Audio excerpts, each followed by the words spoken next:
мин башкорт телинин бир нече серин асам. Башкорттар бул тилин 100% кулланмай. Шуга ла биз яңа проект азырга булдык. Алла бирха бул проект башкорттарга һәм ошо матур тилди билергә теләүчеләргә ярдәм итәсәк.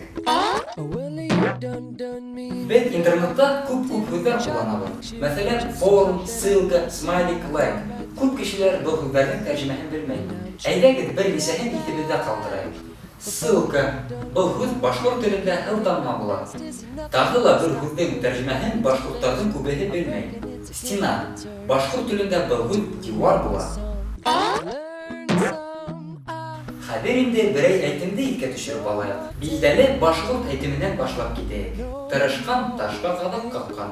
Рус теленә тәрҗемә итсәк, ошолай килеп чыга. Кто старается, тот и в камень гвоздь вобьет. Ысынында был әйтемнең эквиваленты ошолай яңгырай. Без труда не вынешь рыбку из пруда. Бүген алган белемнәрегез һәргә киләсәктә кирәк булыр дип ышанам. Лайктар куйгыз, дусларыгызга хәбәр итегез, комментарийлар калдырыгыз һәм YouTube сайтында безнең каналыбызга язылыгыз. Каналга язылмаган башына кадак каккан.